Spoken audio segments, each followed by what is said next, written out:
কোটা আন্দোলনের পর্বের ধারাবাহিকতায় আজ আবার একটি গুরুত্বপূর্ণ এবং খুবই কম মিডিয়া কভারেজ পাওয়া একটি বিষয় নিয়ে আলোচনা করব।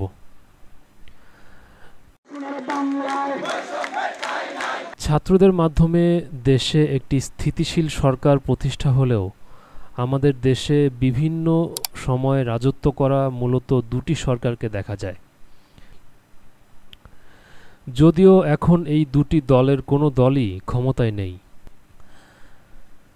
কোটা আন্দোলনের পর দেশে বিভিন্ন সময়ে সংখ্যালঘুদের ঘরবাড়ি ধ্বংস, রাজধানীর বিভিন্ন অংশে তাদের আন্দোলন, ভারত সরকারের বিরুদ্ধে আধিপত্য বিস্তারের অভিযোগ, ছাত্রলীগের ফেসবুক পেজে বন্যার্তদের সাহায্যের ভুয়া ছবি প্রকাশসহ অন্য এক ফাউন্ডেশনের খাবার বিতরণের ছবিকে সামাজিক যোগাযোগ মাধ্যমে নিজেদের ছবি বলে চালিয়েছে ছাত্রলীগের কিছু কর্মী। নানা বিশৃঙ্খল পরিস্থিতির সৃষ্টি হয়েই যাচ্ছে, যেখানে বলা হচ্ছে আওয়ামী লীগ দেশে একটি অস্থিতিশীল পরিস্থিতি সৃষ্টি করতেই এসব কর্মকাণ্ড করে যাচ্ছে। এদিকে বিএনপি কোটা আন্দোলনের পর থেকে বেশ সক্রিয় হয়ে ওঠে তাদের মহাসমাবেশের মধ্য দিয়ে।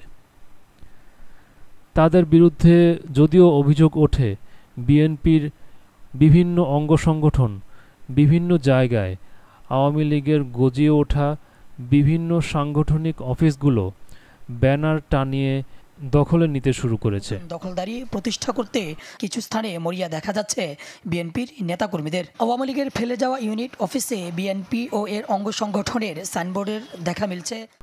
অন্যদিকে বিএনপির ছাত্রদলের নেতাদের নামে দেশের বিভিন্ন জায়গায় চাঁদাবাজি শুরু হয়ে গেছে। এ যেন দখল বাণিজ্য এবং চাঁদাবাজির মহোৎসব শুরু হয়েছে।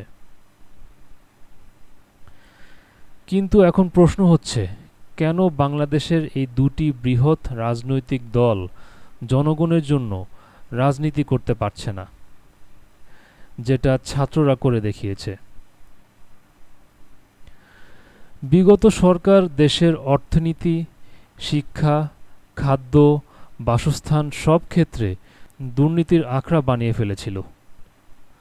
তাছাড়া বিভিন্ন প্রকল্পের নামে সীমাহীন দুর্নীতি এবং অর্থ সম্পদ পাচার রাষ্ট্রকে সব দিক থেকে পঙ্গু করে ফেলেছে। অন্যদিকে বিএনপির মতো দলগুলো যোগাযোগ এবং বিদ্যুৎ খাতে দুর্নীতি, বিভিন্ন প্রকল্পের টাকা আত্মসাৎ, দলের প্রধান এবং পদস্থ কর্মকর্তাদের দুর্নীতি বিএনপির নীতিকে করেছে প্রশ্নবিদ্ধ যখন তারা ক্ষমতায় ছিল। একটু লক্ষ্য করলে দেখা যায় বিএনপি এবং আওয়ামী লীগ এই দুই দলের কর্ম পরিকল্পনা বা দেশে অস্থিতিশীল পরিস্থিতি তৈরি করার ক্ষেত্রে দু দলই সমানভাবে দায়ী। তাই এদেশের মানুষ এ থেকে পরিত্রাণ পেতে ছাত্রদের সাথে একাত্মতা ঘোষণা করে 1 মাসের আত্মত্যাগ এবং আন্দোলনের ফসল হিসেবে এই স্থিতিশীল বাংলাদেশের জন্ম দিয়েছে।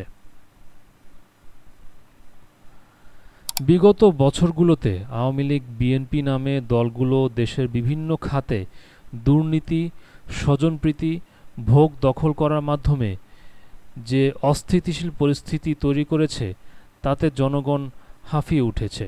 দুদক চেয়ারম্যানের কাছে বিগত সরকারের প্রভাবশালী 65 জন নেতার তালিকা এবং অস্বাভাবিক সম্পদ বৃদ্ধির বিষয়টি উল্লেখ করে তাদের দুর্নীতি অনুসন্ধানের আবেদন করেন সুপ্রিম কোর্টের আইনজীবী ব্যারিস্টার এম সরওয়ার হোসেন। যার ফসল এই ছাত্র আন্দোলনের মাধ্যমে আবারও দেশের এবং দেশের জনগণের নির্বাচিত সরকার দেশে প্রতিষ্ঠা করা। বিগত 30 থেকে 35 বছরে আওয়ামী বিএনপির শাসনামলে যে সীমাহীন দুর্নীতি হয়েছে তা দেশকে আরও কয়েক দশক পিছিয়ে দিয়েছে। তাই আসুন, দেশ গড়ার দায়িত্ব আমরা এমন একজনকে দেব যিনি আমাদের এই দেশকে আমাদের আগামীর বাংলাদেশ হিসেবে গড়ে তুলতে জনগণের বিবেচনা এবং মতামতকে প্রাধান্য দেবেন।